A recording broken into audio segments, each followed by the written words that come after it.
একটি গ্রামে একজন সুদখোর মহাজন বসবাস করে। তার নাম তুফান মহাজন।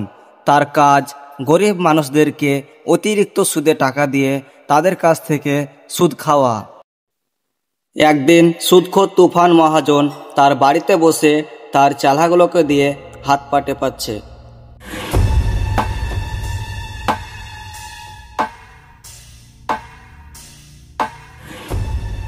এই গর্দনটা একটু ভালো করে মাসাজ করতো।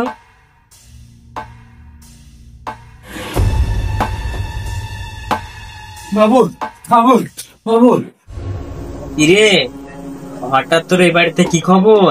বাবু, আমার মেয়ের অপারেশনের জন্য অনেকগুলো টাকা লাগবে। আপনি যদি 50,000 টাকা দিতেন আমার খুব উপকার হতো। এই তোরা শুন, দেখো কি বলছে। এই তুফান মহাজন কোনোদিন কাউকে টাকা ধার দেয় না। যদি সুদে টাকা নিতে চাস তাহলে বল, মাসে 5,000 টাকা সুদ লাগবে। মহাজন তো বলছে 5,000 টাকা সুদ নেবে। এখন টাকাটা না নিলে আমার মেয়ের প্রাণটা বাঁচানো যাবে না। আমি তাই দেবো বাবু। এখন আমাকে টাকাটা দিয়ে আমার মেয়ের প্রাণটা আপনি বাঁচান। এই ছোট, টাকাটা নিয়ে আয়, আর সঙ্গে হিসেবের খাতাটাও নিয়ে আসিস। ঠিক আছে বাবু।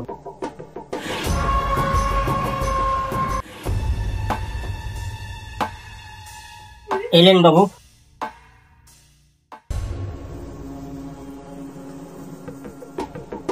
এই নে টাকাটা ধর।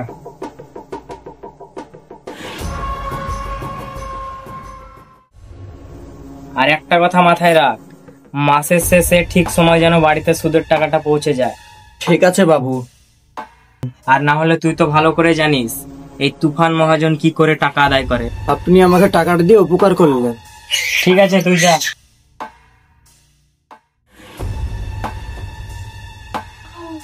এই তোরা এবার মাসাজ শুরু কর।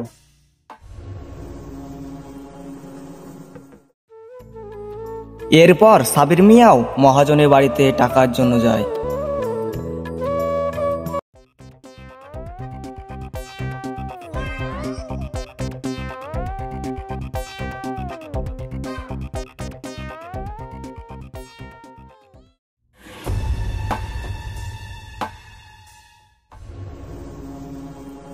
কিরে, একটা যেতে না যেতে আরেকটা, তোর আবার কি খবর? বাবু, সামনে মাসে আমার মেয়ের বিয়ে। আমি খুব অসহায়, আমি খুব বিপদে পড়ে আপনার কাছে এসেছি। কিছু টাকা দিয়ে যদি সাহায্য করতে পারতেন তাহলে আমার খুব ভালো হতো, আর আমি আপনার সারা জীবন গোলামি খাটবো। কিরে, তুই তো ভালো করে জানিস এই তুফান মহাজন কাউকে কোনোদিন টাকা দিয়ে উপকার করেনি। আর তুই আমার কাছে সাহায্যের জন্য এসেছিস। সুদে টাকা নিলে বল, মাসে 5,000 টাকা সুদ। ঠিক আছে, আপনি তাই দেন। আপনার টাকা আমি সব শোধ করে দেব। এই ছোট, টাকাটা নিয়ে আয় তো। ঠিক আছে বাবু।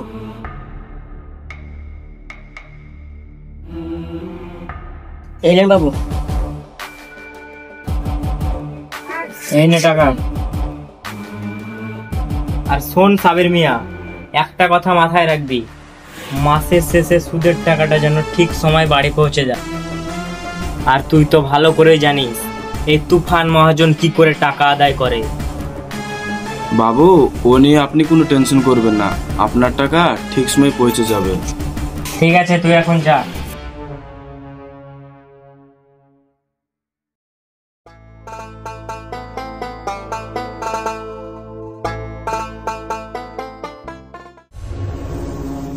এই ছোট, তুই খাতাটা রেখে দিয়ে আয়, আমি এখন রেস্ট করব।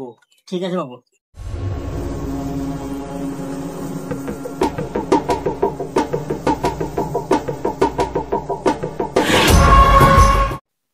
3 মাস পরের ঘটনা।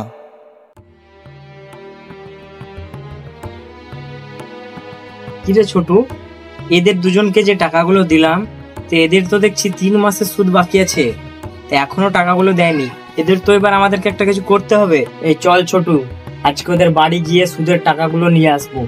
ওদেরকেও জানিয়ে দেবো যে এই তুফান মহাজনের টাকা মেরে খাওয়ার কি পরিণতি। চলেন মহাজন।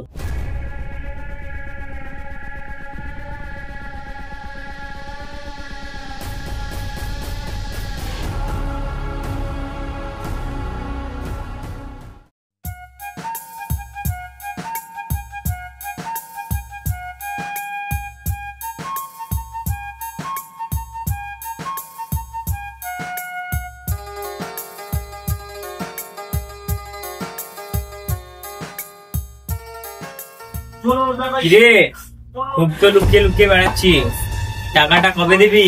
টাকাটা সুদ বেড়ে প্রায় অনেক হয়ে গেছে, সেটা কি তুই ভুলে গেছিস? বাবু, তুমি তোমার মায়ের কাছে যাও।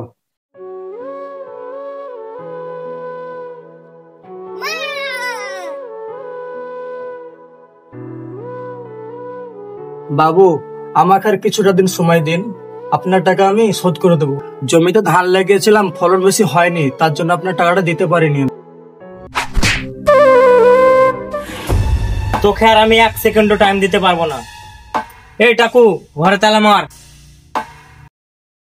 যতদিন না টাকা দেবে ততদিন এই বাড়ি আমাদের দখলে থাকবে। বাবু, তালা মারা হয়ে গেছে। চল তাহলে এবার সাবির মিয়ার বাড়ি।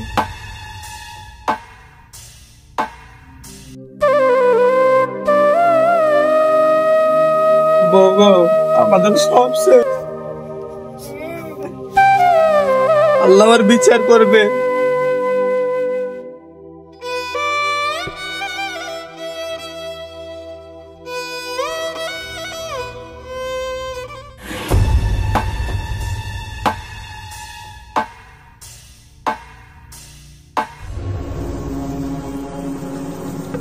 কিরে সাবির? বাবু, আপনি এখানে? হ্যাঁ, আমি এইখানে।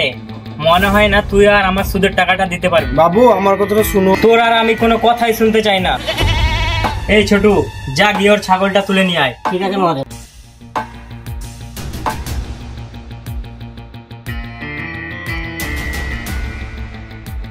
বাবু, ছাগলটা নিয়ে যান না। তোর আমি কোনো কথাই শুনতে চাই না। এই চল।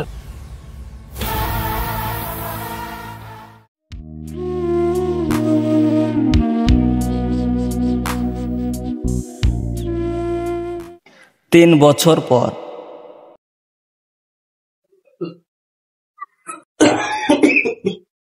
ছোট, বলেন মহাজন, আপনার আমার শরীর খারাপ হচ্ছে, ডাক্তারকে ডাকবো? তুই যা, তাড়াতাড়ি ডাক্তারটা ডেকে আন, আমার আর ভালো লাগছে না রে। ঠিক আছে মহাজন, আমি ডাকছি রে।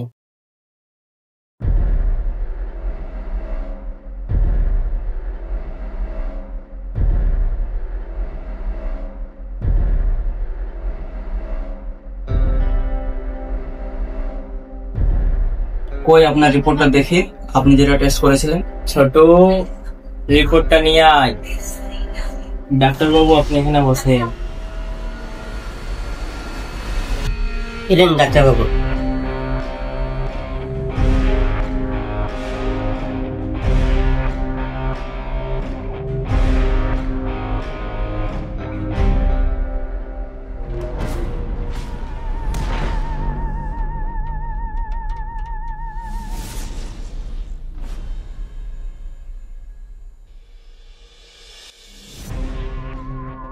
ডাক্তার বাবু, রিপোর্টে কি বোঝা গেল?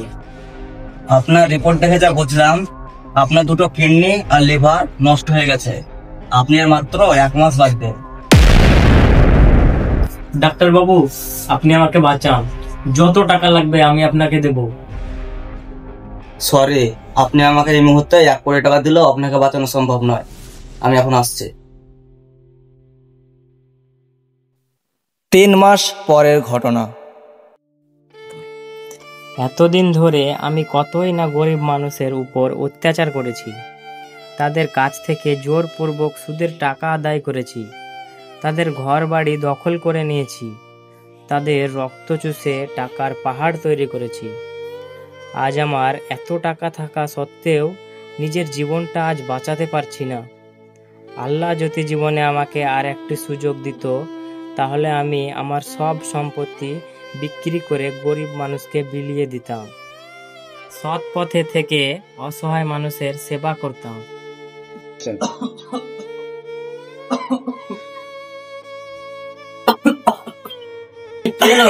আপনার শরীর খারাপ হচ্ছে, জল খাবেন? না রে, আমি আর মনে হয় বাঁচবো না। আমার যত টাকা পয়সা আলমারিতে আছে তুই সব গরিব মানুষকে দান করে দিস। মানে মানে তুমি চলে গেলে আমার কি হবে? মানে দেখলেন তো, সারা জীবন গরিব মানুষের রক্ত চুষে তাদের ঘর বাড়ি দখল করে টাকার পাহাড় জমানোর পরও আজ তার কী পরিণতি হলো। তাই যতদিন বেঁচে থাকবেন সৎ পথে চলে ও মানুষের সেবা করার চেষ্টা করবেন। ধন্যবাদ। লেখক পিন্টু। ও আমাদের ভিডিও ভালো লাগলে লাইক, কমেন্ট, শেয়ার করে সালিম টিভির পাশে থাকবেন।